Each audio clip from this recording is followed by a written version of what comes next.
Итак, мы начинаем тему буддизм. First, something about the founder.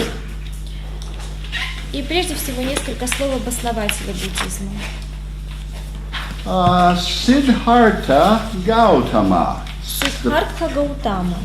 Siddhartha would be his personal name, Gautama his family name. Сиддхартха — это имя, Гаутама — это фамилия. And Buddha, of course, is an honorary title, not a name at all. А Будда — это вообще не имя, это такое почетное звание, так сказать. Most of what we know about the early life of Gautama is based on legends and traditions. Все, что нам известно о ранних годах жизни Гаутамы, это все взято из всякого рода легенд и преданий.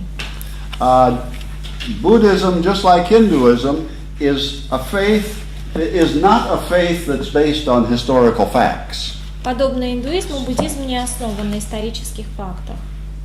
Buddhism doesn't claim to stand or fall on whether its history is true or not. И буддистов также не очень сильно волнует, основан ли он на те исторические факты, на истинных исторических фактах или нет. We mentioned the other day that our Christian faith is a historical faith. Мы с вами уже отмечали, что христианская вера основана на реальных исторических событиях. 1 Corinthians 15, 1 Коринфянам 15 стихи 3 through 5. с 3 по 5. Says Jesus died for our sins, he was buried, he rose again, что Иисус so умер on. за наши грехи, был погребен и воскрес. And По Paul Писанию. says later in that chapter, if Jesus didn't rise from the dead, our faith is useless. А It дальше в doesn't этой же work. главе, немного ниже, Павел говорит, а если Иисус не воскрес, то и вера наша тщетна. But neither Hinduism nor Buddhism is like that. Но ни в индуизме, ни в буддизме подобных утверждений нет. One Buddhist reportedly said, when I point my finger at the moon, look at the moon, not at my finger. Один буддист, как пишут, некогда сказал, когда я указываю пальцем на Луну, смотрите на Луну, а не на палец. In other words, don't get sidetracked by unimportant things. Другими словами, не отвлекайтесь на то, что не имеет значения. Fix your eyes on the big things instead. Сосредоточивайте свое внимание и свой взгляд на нечто большом. So the Buddhist probably wouldn't be bothered at all if you pointed out the legendary character of a lot of Buddha's background. I mean, that is not real. Буддисту, скорее всего, будет все равно, если вы скажете ему, что многие события, которые описываются, и многие люди, которые описываются там в буддизме, да, они носят вымышленный характер, то есть они нереальные лица, нереальные персонажи. He would likely say, that's not important. That's getting involved in details like that is like looking at my finger instead of the moon. Буддист скажет, ну и что? И зачем опять же сосредоточиваться на пальце? Давайте смотреть на Луну. Point number 2 here. Buddha was born about 560 BC in northern India. Будда родился, это пункт номер 2, около 560 года до нашей эры в северной части Индии. What now would I suppose be the land of Nepal. На территории современного Непала. So Buddha was influenced by Hinduism, Таким by образом, forms of Hinduism. на его взгляды повлияли воззрения индуизма. And also he was influenced by another religion that we're not talking about, and I don't think our book even talks about it. It's called Jainism.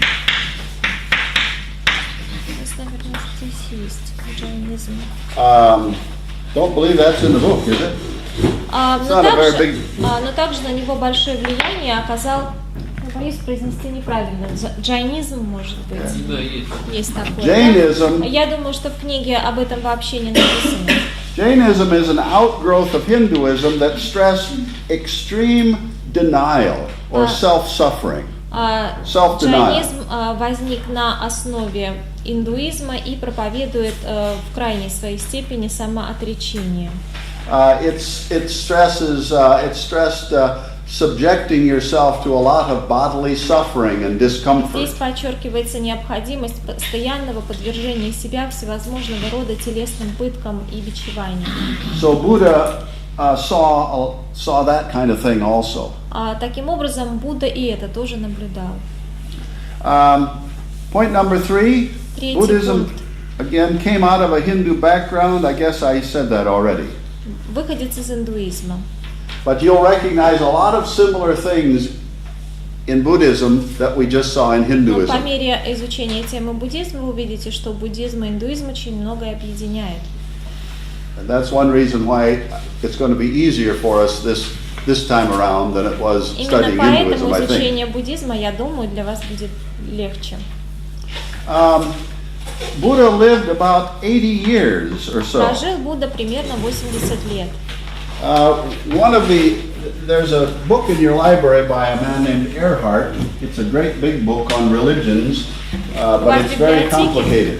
У вас в библиотеке есть учебник Эрхарта по мировым религиям. Учебник достаточно большой, содержательный и трудный для восприятия. And he gives the dates. Написан сложным языком. He gives these dates for Buddha's life, 563 Указывает вот эти даты рождения и смерти Будды. 483 BC. Of course, the BC dates go down rather than up. Но обратите внимание, он жил в период с 483 по 563 годы до Рождества Христова. И, как вы понимаете, до Рождества Христова мы идем в обратном направлении, да, от меньшего от большего к меньшему, мы читаем наоборот. Though I think it's questionable whether we can know that specifically or not. Ну, я думаю, что вопрос о том, можем ли мы точно знать, когда родился и умер Будда, остается открытым. So let's just say, as I said in point number 2, that somewhere around 560 BC is probably when Buddha was Поэтому born. давайте ограничимся примерно около 560 года до нашей эры. Now this would be about the time of Jeremiah and Ezekiel and Daniel in the Bible, about the same time. Он жил примерно во времена Иеремии, Иезекииля и Даниила. So in Bible history, this is about the time we're talking about. That's when То Buddha есть came вот это along. время рождения Будды соответствует вот этому библейскому времени, о котором мы только что сказали. Okay, the worldview from which Buddhism arose then. Далее мировоззрение, составившее основу для буддизма.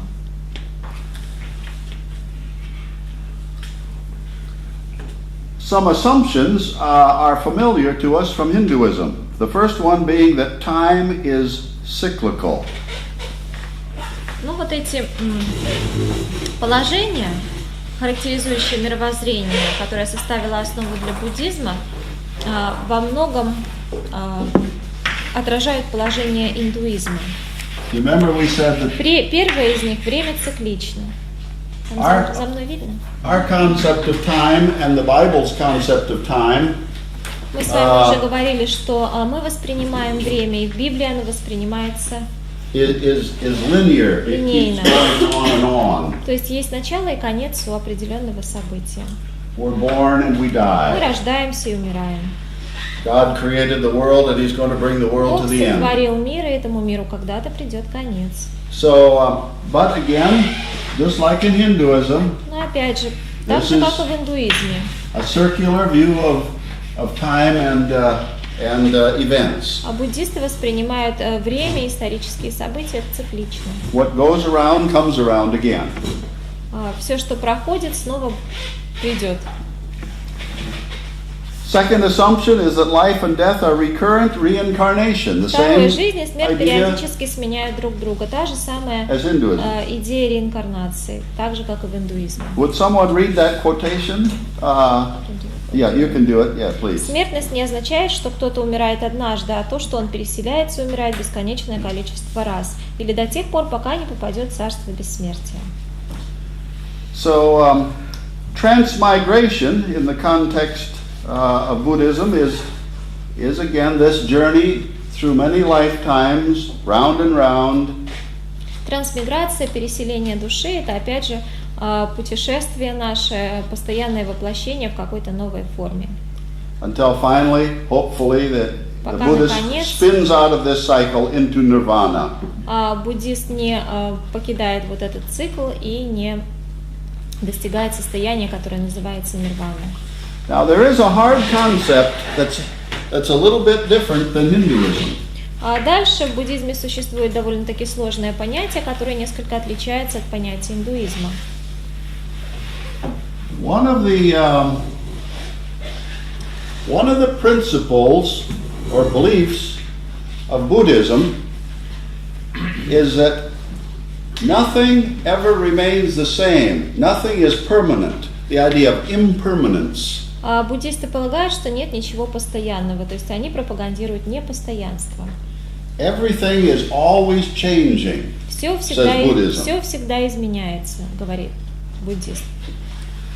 Now in Hinduism, remember we said that Hinduism has this cycle of births.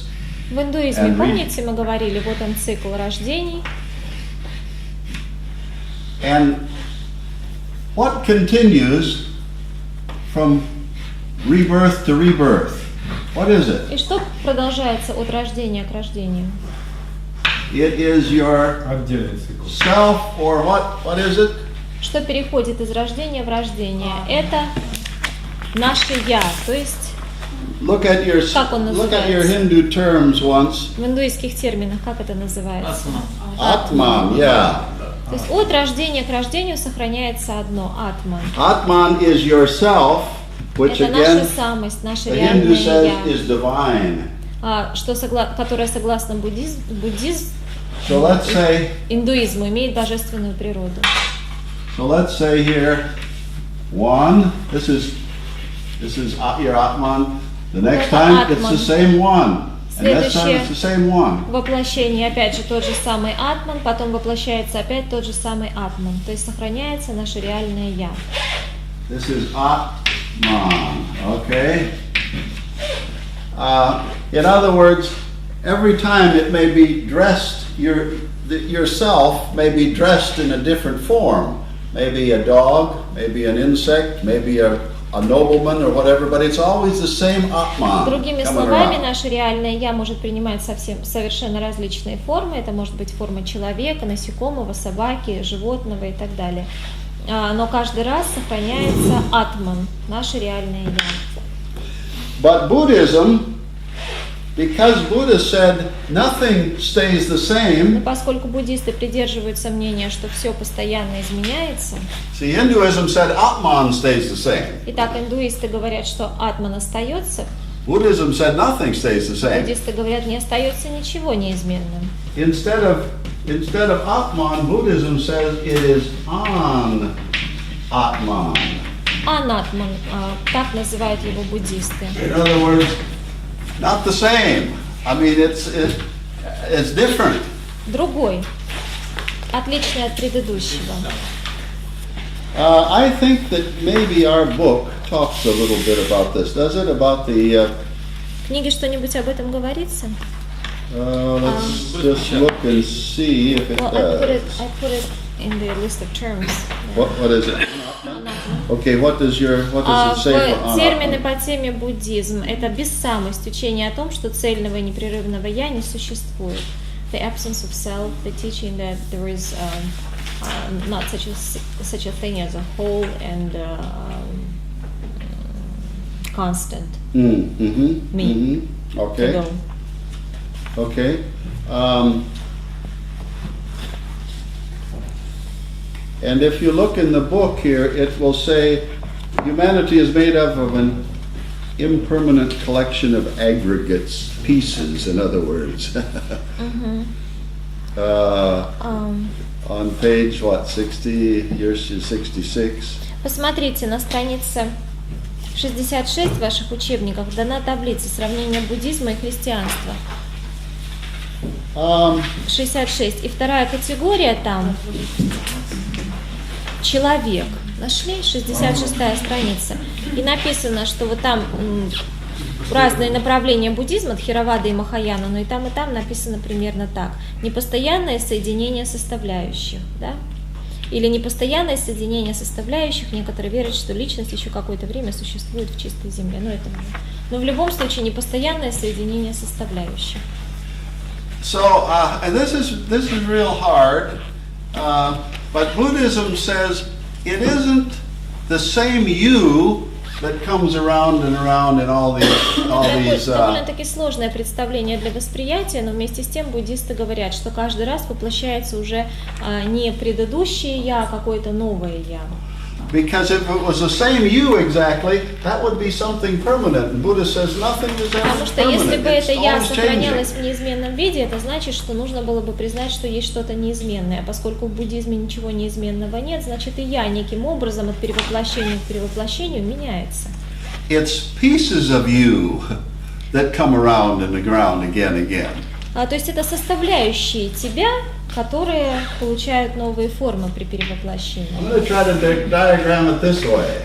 Попытаюсь изобразить это с помощью следующей диаграммы. Buddhism talks about 5 aggregates. Let's just call those pieces. Буддисты говорят о 5 составляющих.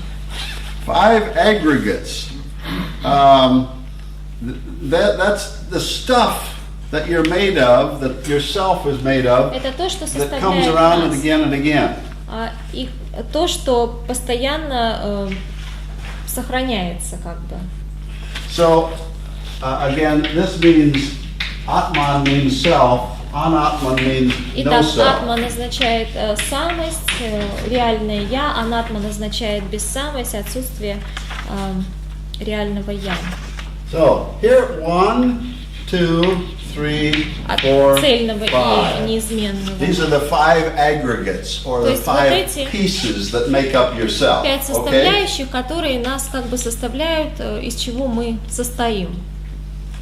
But Buddha says when you come around in the second life in another time, Согласно учению Будды, когда нам предстоит новое воплощение, it's not going to be 1, 2, 3, 4, 5 because that would be the same. And Buddha says nothing ever stays the same. But it's so let's say it's то мы going to будем be существовать уже вот в таком. 3, 1, Например, 3, 4, 1, 4, 2, 5. 2, 5. Как Okay? видите, все-таки здесь уже есть какая-то разница. Your pieces have been reformed. То есть происходит некая реформа, некое изменение составляющих It's вот still этого kinda- самого «я». It's still kind of like you, but it's not exactly like Hinduism says. It's your actual В exact принципе, self это again. снова похоже на вас, но все-таки отличается от воззрения индуистов, которые говорят, что «я» сохраняется в неизменном виде. Здесь все-таки какие-то перемены происходят. Let's see, what should we say this? And the next time it comes around, А в maybe it'll be следующий раз, при 5, следующем воплощении 1, воплощается 4, 3, анатман 2, вот в такой something like that. You see you see the idea? Вам понятно, из чего они исходят? And that's because of Buddha's insistence on impermanence. Nothing ever stays the same, he says. И все это подтверждает идею, призвано подтвердить идею о том, что все меняется, ничего не остается неизменным. So you cannot come back in the next life exactly the same, with exactly the Следовательно, same с self каждым as you новым had in the previous воплощением one. ты неким образом меняешься все-таки, не остаешься тем, каким был в предыдущем. Вот вопрос. Yeah. Ну, если они говорят, что все меняется, то как тогда они, или для них нет противоречия, меняются как бы компоненты этими местами, но не компоненты сами. Получается, что компоненты сами, они неизменны. Или вот у них такого нет? But even with that approach, the constituents are still the same, and they Yeah. never change. Yeah. How do they explain that they never change if everything should change? Well, I mean, they change in form. These are replicas, you know, replicas are copies. These are replicas of yourself. In other words, this one's not quite the same. It's made up of the same stuff, but it's a But the little bit stuff is still different. the same. Yeah, so but there's it's something that stays the same. It's put into a different form, so they would Но say вместе с it тем, isn't. какая разница, какое содержание? Это содержание все равно принимает новую форму. А поскольку это новая форма, значит, это все равно нечто изменное. It isn't as same as Hinduism, which is an identical Отличие от self coming back again and again. This is kind of a new version of yourself. Получается как бы coming новая back версия again and again. себя, список, если хотите, копия, что угодно, которая получает новое, следующее воплощение. And these are formed, Buddha said, according to your karma again. So it's the same. That's the same as in Hinduism. Каждая последующая форма также обусловлена твоей кармой. И здесь идея кармы, которая присутствует и в индуизме тоже. Maybe I don't know if this is a helpful illustration or not, but maybe it's a little bit like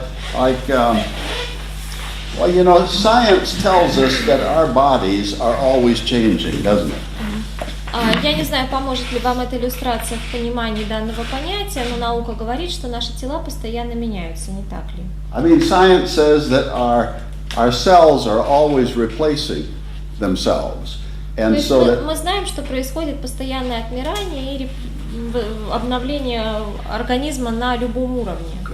So your body today is really different cell-wise than it was a year ago or a month ago. Or even yesterday, I suppose, yeah. Также получается, что сегодня мы уже на клеточном уровне. Не те, что были вчера, и уж тем более месяц назад, и уж тем более год назад, поскольку клетки постоянно обновляются. Yeah.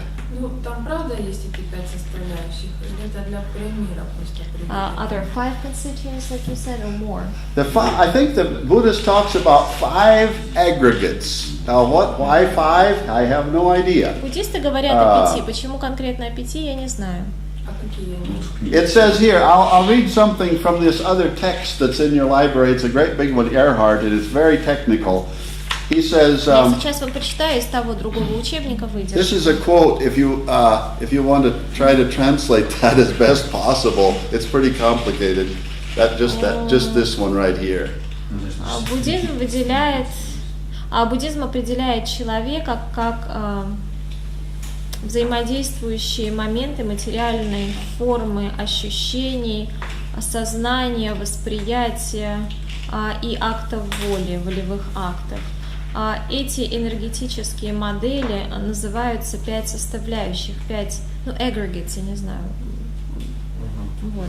Эти составляющие не более прочные, чем молекулы или электроны. Все, что представляет собой человек или явление, может быть описано в терминах взаимодействия этих 5 феноменов. Anyway, there are 5 parts, says Buddha. То есть, согласно Будде, существует 5 составляющих. I don't know why 5, but я не знаю, почему конкретно 5. He says these parts are you. Но он говорит, что все это часть вас. Well, back to the body illustration. Кстати говоря, возвращаясь к иллюстрации тела человека. You know, even though science says our body is different today than it was наука говорит о том, что a month ago, yet we still consider it's the same body. Что сегодня наше тело это не то, что наше тело месяц назад или день назад, и вместе с тем мы остаемся самими собой. And that's what Buddhism says. Even though it says no self, yet it's still the same self in general. Вот примерно так и мыслят буддисты. В общем и в целом это то же самое я, но оно существует в некой уже другой новой форме. But Buddha says it's not exactly you, since you and everything change from moment to moment. Будда и говорит, что с каждой новой секундой вы все равно меняетесь, и абсолютно все меняется. То есть это и вы, и одновременно не вчерашний вы. But in each new reincarnation, it's a replica of you in some way or another. С каждым новым воплощение получает уже новая копия тебя, новая версия тебя.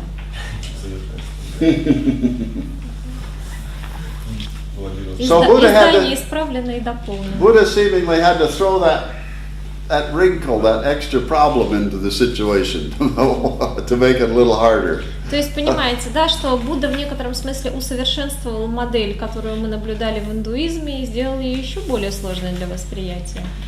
But it is because of Buddha's philosophy that everything is impermanent.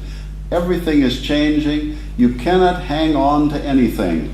And he's going to say then, that's the problem. You keep craving these things, but they keep getting away from you. Но именно потому, что с точки зрения Будды все постоянно изменяется, мы ни за что не можем держаться. Мы можем желать чего-то, но это будет ускользать от нас постоянно, потому что все это меняется. И, в общем-то, эта мысль является существенной для всей мысли буддистской. Okay, number 3. Третий пункт. Every person gets exactly what he Каждый deserves. человек Karma. получает исключительно то, что заслуживает, закон кармы. Sounds just like Hinduism, doesn't it? Как в индуизме, не так ли? Do you want to read that? Личность человека нравственно определяется влиянием кармы, взятой из этой или предыдущей жизни. То, кем человек является, зависит от нравственных решений, принятых им в предыдущих жизнях.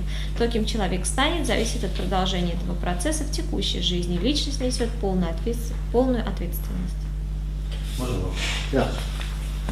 Ну, как бы одно следует из другого. Если все меняется, If everything changes, и человек, ну, в принципе, он не может сказать, кем он был в and a прошлом, person cannot say who he was in the past life, in the previous life. какой смысл делать сегодня хорошо? What sense does it make to live well now, or to do good works today? Well, I suppose only because even though it's not exactly you, it's pretty much you that's going to come around. And if you don't live well today or this life, you'll come back more miserable in the next life than you are now. Полагаю, потому что, несмотря на то, что это не вы вчерашний, но это все-таки вы, если вы будете жить плохо, то в следующий раз вы воплотитесь и будете, возможно, влачить такое жалкое существование, чего не желает никто. А если я не знаю, что это я? Как бы осознания-то нет того, что я, и мне все равно, каким я буду. What if I don't know that this is me? Well, I don't realize that this is me, then why would I even care for? Well, it's true. You don't remember who you were in Buddhism. You don't know who you were. You don't know who you're going to be. But you are supposedly experiencing certain things right now in this experience. Here you are right now. Вот представьте, что это вы. Конечно, вы не помните, кем вы были в прошлой жизни, тот опыт, который вы имели. You're experiencing a certain quality of life, Но вместе either с good or тем, bad. у вас есть некое качество жизни, правильно? Хорошее или плохое, именно на данный момент.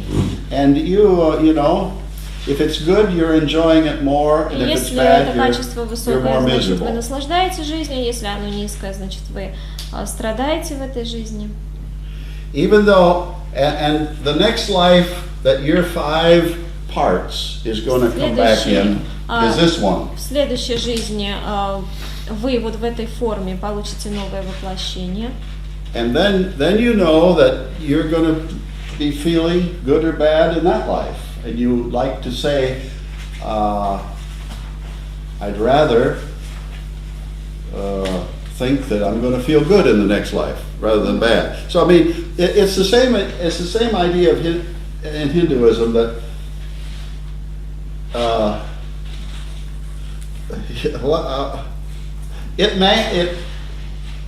you either go up or down depending on И все равно whether you're в реальной what жизни your вы все равно behavior. себя осознаете, что живете каким-то образом, да, имеете высокое качество жизни или низкое качество жизни. И в принципе на данный момент вам хотелось бы, чтобы в следующей жизни, в следующем воплощении вы были в более высокой форме и наслаждались жизнью. Поэтому в этой жизни вы как бы стремитесь сделать все, чтобы в следующей жизни воплотиться во что-то лучшее. Вот так. Would you ask the same question of Hinduism, or is this clearer? I mean, is it clearer to say, hey, there's an actual self exactly that changed, В or индуизме with the это same было более question? понятно, чем в буддизме, да? Ну, тут как бы еще просто такое изменение, как бы вообще какое-то некое противоречие явно. With that change, Huh? with that change, it's really hard to grasp the whole idea. With this change. Yes. In other words, this is harder than this. Получается, что буддизм that right? восприятие сложнее, чем индуизм, да? Ну, Юр, ну они что там не помнят, кем они были, в принципе, что там? Ну, а тут в буддизме еще добавляется еще изменения. А дело в том, что изменение, да, оно как бы настолько ну, судя по тому, что говорил преподаватель, может быть, даже не ощущаем, и мы же не ощущаем, как у нас клетки меняются, да, а мы воспринимаем себя как себя, и вчера, и сегодня, и завтра, да. Вот, возможно, в текущей жизни у них есть все-таки осознание того, что я – это я, и несмотря на то, что я там постоянно меняюсь как-то, да, ну и в следующей жизни изменюсь, и все равно же будет он себя осознавать в следующей жизни. То есть у него чисто человеческое желание, чтобы в следующей жизни получше было. I would say, don't let this puzzle you too much, because I think it's a technicality. I think it's a technicality that Buddha had to invent to justify his teaching that everything changes, nothing ever stays the same. Вы очень сильно задумывались вот над этим, и чтобы это сбивало вас с толку, потому что мне кажется, что это некая деталь, которую Будда в буквальном смысле изобрел для подтверждения своего главного тезиса о том, что все меняется. For all practical purposes, I mean, this is still almost you, almost you. Для практических целей это все равно, в общем и в целом, это почти что вы каждый раз. Ну, чуточку не вы. So, I mean, it's a technical explanation, I think, that Buddha had to think up. То есть мне кажется, что это некое техническое объяснение, которое Будде пришлось выдумать. To justify his conviction of для обоснования impermanence. Своего убеждения в постоянном изменении всех вещей. But for all practical purposes, this is you, and this is you, just like in Если Hinduism. отвлечься от этого, то и это вы, и то вы, и пятое вы, и десятое вы, так же, как и в индуизме. Of course, neither one are really you, because that's not a true view of reality. But да, ну, конечно, это не по-настоящему вы, потому что мы говорим о ложном мировоззрении, вы же понимаете.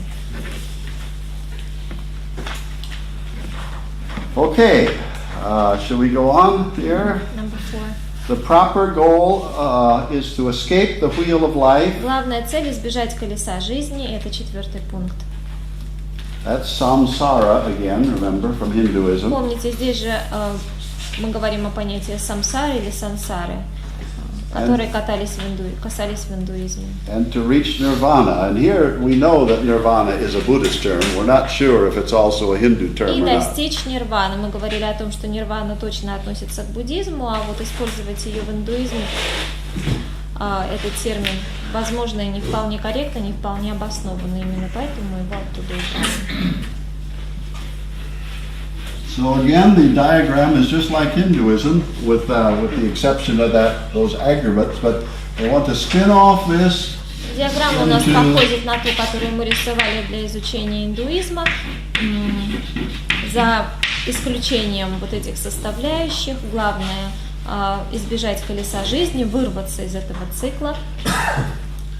The Buddhist, just like the Hindu, wants to get out of this cycle and spin off into nirvana.